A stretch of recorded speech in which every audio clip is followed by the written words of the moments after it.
Hoje ela cuida de um grupo que é o Grupo Renovo. Mulheres que estão passando por depressão, pânico, bipolaridade.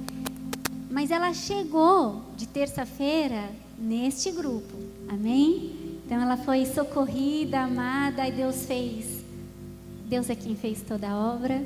E hoje ela ajuda a cuidar de outras mulheres. Amém? Vamos ouvir o testemunho dela? A Juliana também é zeladora aqui na Casa do Senhor. Então ela é uma obreira muito preciosa, muito amada. Paz, meninas, boa noite. Bom, é com muita alegria que eu estou aqui hoje. Eu vim contar o que Deus fez na minha vida, né? Eu conheci o Bola de Neve, fiquei aqui durante um tempo e de repente eu achei que estava bem, não, tá tudo bem. Daí fui deixando a amizade do mundo se aproximar de mim de novo, né? É só um amigo, não tem nada a ver. E tomem muito cuidado sempre com aqueles que vocês não têm medo, né? Que não tem nada a ver, porque daí é na hora que você está mais descuidada que ele ataca. E aí eu fui me afastando até a hora que eu me distanciei mesmo dos caminhos do Senhor. E aí entrei num relacionamento que se tornou doentio. Depois de algum tempo, eu percebi que eu não estava mais normal assim. Eu já tinha uma tristeza que demorava muito para passar. Mas eu sempre fui muito agitada, sempre pratiquei esporte, sempre treinei. Na época, inclusive, eu treinava, fazia evento, fazia foto, trabalhava com o corpo. Então, eu era muito, muito agitada. Então, eu não percebia que aquela doença já estava comigo. E eu tinha um preconceito. Quando as pessoas me falavam, eu tenho depressão, eu tenho síndrome do pânico, eu olhava, eu não falava nada, mas dentro de mim, eu olhava para aquela pessoa e pensava, se ela quiser, ela sai, né? Isso é uma frescura, é doença de rico. Eu não botava muita fé. E aí, de repente, eu vi que eu estava ficando cada vez mais triste, cada vez mais doente. Até a hora que eu vi que eu estava perdendo a conexão com as coisas que estavam acontecendo. E aí, mesmo doente, eu rompi com esse relacionamento que me fazia muito mal. E eu já estava há 1 ano, mais ou menos, sem trabalho fixo. Eu só trabalhava fazendo freelancer, fazendo evento. E isso também me deixava meio mal. E eu morava sozinha. E aí, de repente, eu comecei a ficar dias trancada em casa. Eu não conseguia mais treinar, porque quando eu pisava na academia, eu já vinha na minha mente tudo aquilo que me trazia dor.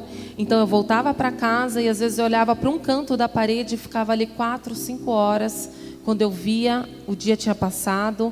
Eu dormia, acordava, dormia. E se não tivesse sono, tomava alguma coisa para dormir, porque eu não queria mais ver a vida passar. E todas as vezes que eu acordava, eu me perguntava por que eu tinha acordado de novo. Porque não tinha mais sentido nenhum para mim viver. Então, eu ficava triste todos os dias que eu acordava. E eu achava que se eu procurasse um médico, ou se eu falasse para alguém que eu não estava bem, eu ia estar assinando um atestado de loucura. Para mim, era essa a cabeça que eu tinha. Se eu for no psicólogo, no psiquiatra, eu vou assinar um atestado de loucura e aí vai dar muito ruim, né? Então, eu ficava tentando melhorar sozinha. Até o dia que eu vi que eu realmente não estava normal e eu chamei o meu irmão, que já era aqui do Bola, desde a época que eu comecei a vir, e falei para ele, olha, eu não estou bem, eu preciso de ajuda. E aí ele falou, vamos para a igreja, tal, mas eu não queria aquilo, né? Toda vez que eu falava que eu não estava bem, vamos para a igreja, vamos para a igreja. E o meu irmão, ele sempre foi meio curto e grosso, assim, estou passando aí na tua casa, vou te pegar para ir para a igreja. E eu ficava tentando sustentar a minha casa, então eu trabalhava o suficiente para pagar aluguel e pagar as contas, para eu não ter que sair de lá, porque eu queria ter o meu canto. Eu falava, eu quero ter meu canto para chorar e morrer aqui sozinha, porque na minha cabeça eu ia morrer. Uma hora a minha família ia derrubar a porta e me encontrar morta lá dentro. Era esse o único pensamento que eu tinha. E aí, depois de algum tempo, o Senhor fechou as portas de uma forma que eu não conseguia mais trabalho nenhum, nem para pagar o aluguel, porque eu precisava sair daquela casa. E eu lembro que todas as outras mudanças que eu fiz, eu já morava sozinha há quase 10 anos, eu nunca precisei fazer nada na minha mudança. Eu sempre pagava alguém para fazer, os amigos me ajudavam, eu sempre chegava na outra casa, tudo já estava lá. E essa mudança eu tive que fazer sozinha, e cada cômodo daquela casa que eu tive que desfazer, faltava me matar por dentro, porque eu lembrava de coisas que eu vivia ali. Eu saí de lá, fui para a casa do meu irmão, E tinha uma regra, né? Tipo, tinha que chegar em casa até às 11, independente do que eu fosse fazer, e tinha um devocional das 11 até às 11h30. E ele fazia um devocional, e eu lembro que, apesar de de tudo que eu estava sofrendo, eu ainda achava que eu só precisava ficar bem, mas os meus valores estavam certos. E aí ele orava e falava: Deus, se for preciso, quebra o vaso e faz de novo. E eu falava: não, eu não estou falando nada disso, é ele que está falando. Não quebra nada, está tudo bem, né? Não queria saber da mudança interior. E depois de um mês que eu lembro que uma noite meu irmão, ele orou, e eu ia trabalhar no shopping, trabalhar à noite. Eu já estava vindo no Ministério de Mulheres, porque quando eu voltei para o Ministério de Mulheres, fui para a célula, fui para o culto, eu me internei na igreja. Eu vinha terça, quarta, quinta, sexta, se tivesse sábado e domingo. Foi um período assim necessário, muito necessário. E aí ele falou: não, você vai trabalhar à noite, você vai interromper o tratamento, né? E você está doente, você precisa se tratar. Ele falou: não, meu Deus vai preparar. Eu falei, mas esse cara tá louco, pensei comigo. Eu tô aqui, não tenho dinheiro para nada, morando de favor na casa do meu irmão mais novo, que eu sempre ajudei. E eu fui morar de favor na casa dele. E aí ele pegou e falou: não, Deus vai preparar um emprego para você. Eu lembro que ele orou uma oração específica naquela noite. Ele falou: Senhor, faz alguém que trabalhou com a Juliana lembrar dela e chamar ela para trabalhar de novo. E aí, na época, eu tinha saído das redes sociais, porque eu não tinha, naquela época, estrutura para conviver com as redes sociais. Não que não seja bênção, mas eu via as pessoas que eu conviviam numa situação super melhor, via o meu ex-namorado curtindo, e aquilo fazia eu ir para o fundo do poço mais ainda. Então, durante um tempo, eu tive que ficar longe disso. E eu só tinha um Instagram que eu entrava de vez em nunca. E ele me achou lá, um menino que ele nem trabalhou comigo, ele me conheceu no mercado. Ele me achou lá, colocou o telefone dele, falou: eu tenho uma oportunidade aqui. Liguei para ele e ele praticamente me vendeu dentro de uma empresa que é uma das imobiliárias é a maior imobiliária da América Latina, né? Uma das imobiliárias da rede. E eu passei nessa entrevista e comecei a trabalhar lá mesmo com depressão. Eu era uma pessoa que confiava muito em mim mesma. Confiava muito no que eu sabia, de 10 anos de experiência, só que, de repente, quando eu fiquei doente, tudo o que eu sabia sumiu. Eu olhava para um atendente do McDonald's e eu falava: eu não tenho capacidade de ser igual a ele. Não tenho capacidade de atender num McDonald's. E a minha última ocupação, antes disso acontecer, eu era gerente de vendas numa operadora de turismo. Então, os meus valores eles foram abaixo, assim, eu não tinha mais referência de nada. E eu lembro que, nessa época, para eu levantar da cama, eu precisava pedir a ajuda do Senhor. Normalmente a gente lembra de orar quando a gente já está escovando o dente, né? Eu lembro que para eu levantar da cama, eu precisava orar. E na época que eu estava na minha casa, ainda sozinha, porque queria que Deus falasse comigo. Eu olhava para o espelho e brigava muito comigo, falava coisas horríveis para mim mesma, mas eu queria que Deus falasse comigo. E ele foi curto e grosso, assim, mais ou menos do jeito que eu sou. E ele disse: esforça-te que eu te ajudo. Faz a tua parte. E aí eu comecei a fazer a minha parte.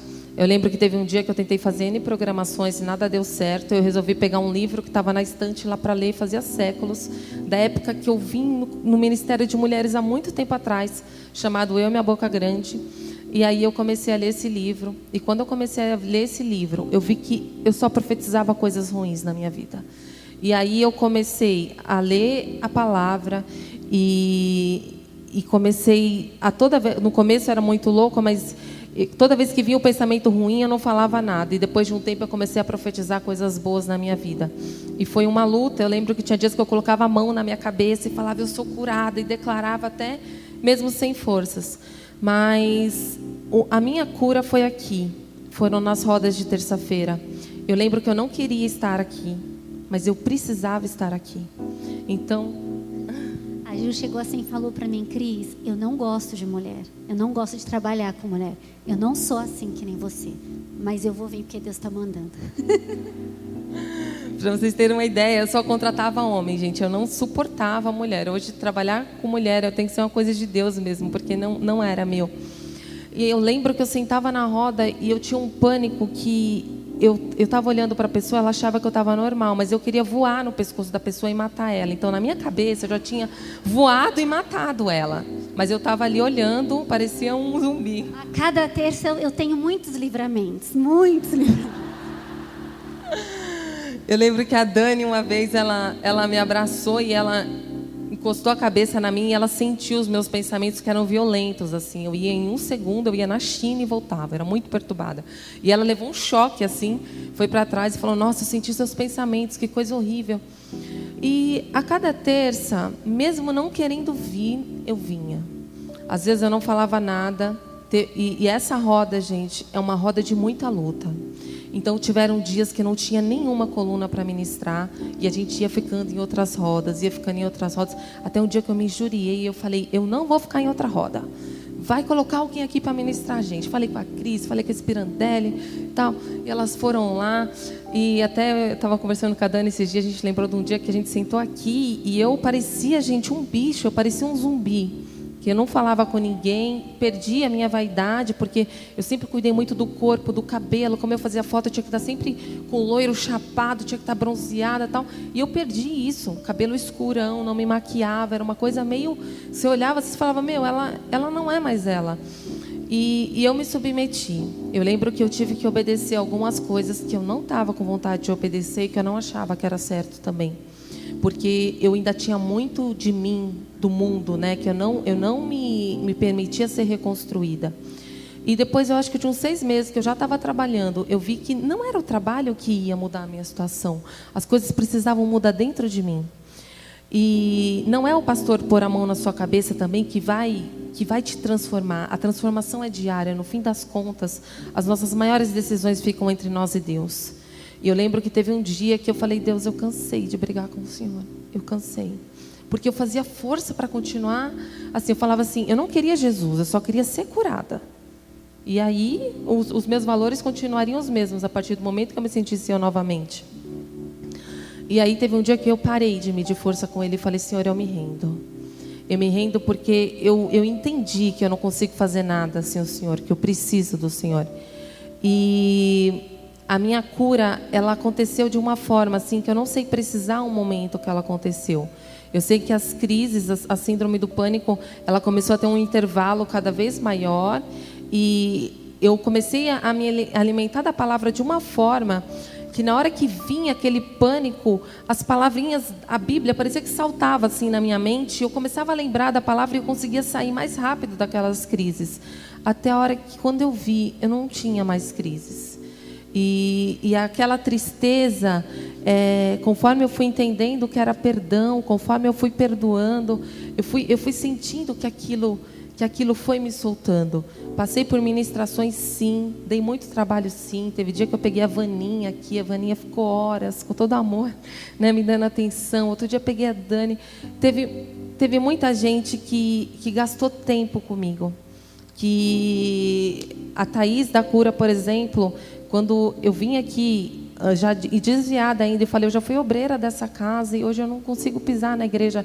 Ela falou: Juliana, eu preciso conversar com você. E eu falei para ela: eu não trabalho há 1 ano, eu não tenho R$1 para te pagar. E ela falou: Juliana, eu tenho meia hora toda sexta-feira. A minha reunião meu último cliente saiu 8 horas. A minha reunião começa às 8h30. Você chega aqui que eu vou te atender. E toda sexta eu atravessava São Paulo e ela conversava comigo até a hora que ela me passou para a roda mesmo. E aí as meninas da roda que me ministravam, a Dani, a Lília, tinha a intercessora Jacira, que muitas vezes me colocou para dormir, porque eu não conseguia dormir, ela orava até eu dormir. E o Senhor me libertou. Então, eu estava lendo essa semana que a depressão, ela é a doença que vai ser a doença que daqui 20 anos ela vai ter tomado conta. Essa é a profecia que eu creio que não vai se cumprir no nosso meio. Mas eu tive uma doença, gente, que deforma o caráter, deforma a personalidade, que te mata, te aprisiona numa cama, te faz perder a beleza, te faz perder a vontade de viver. E eu não queria Jesus, mas quando você começa a conhecer Jesus, não tem como você não se apaixonar por Ele.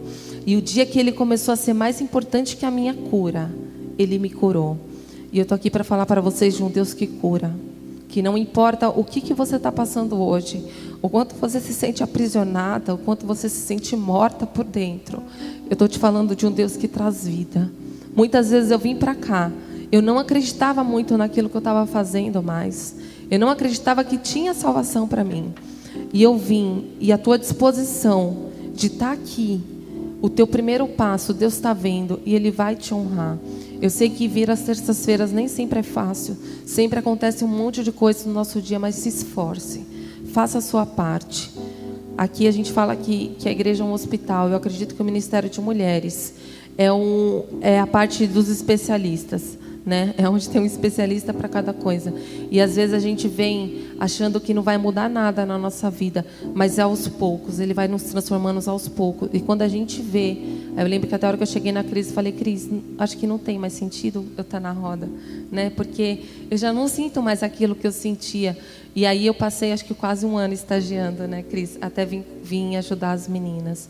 Então, para todas vocês que estão aqui hoje, eu sinto assim algumas com uma dor na alma muito grande, mas eu vim falar para vocês de um Deus que cura, de um Deus que tem poder, que traz não só a cura física, mas a cura na alma. Tá bom? Amém.